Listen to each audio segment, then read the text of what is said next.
इस third tutorial के अंदर हम रेवेन्यू फोरकास्ट से रिलेट अपनी एक शीट क्रिएट करेंगे। तो शीट नंबर 2 पर सबसे पहले हम इसका नाम रेवेन्यू रख देते हैं और इस शीट पर हम साइज फ़िलहाल थोड़ी सी बड़ी करके सेल नंबर E3 पर हम कुछ असम्पशंस डेट के स्टार्ट करते हैं। क्योंकि मेरा ये मॉडल 5 ईयर का है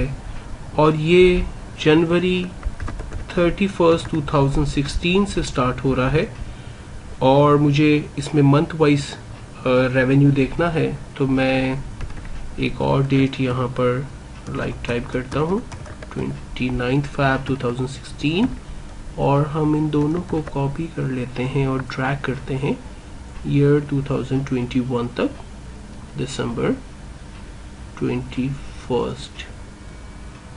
ईयर में। देन उसके बाद सेलेक्ट ऑल और fit to column size. Then उसके बाद जहाँ पर 31 दिसंबर 2021 तक का हमारी डेट कैलेंडर में प्रिंट हो गई,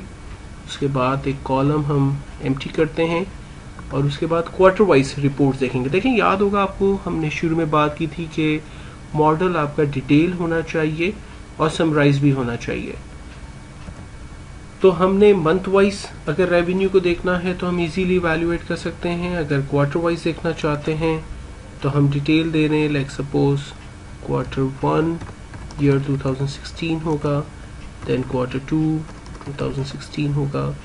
क्वार्टर 3 2016 का एंड देन क्वार्टर 4 2016 का। इन चारों क्वार्टर्स को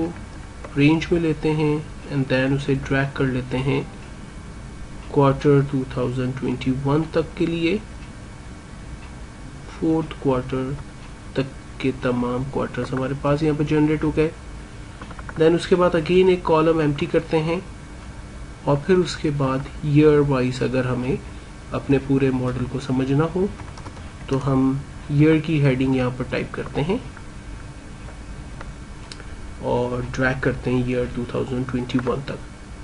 तो अब एक्चुअल में हमने क्या किया, अपने मॉडल में अगर रेवेन्यू को मंथ वाइज देखना है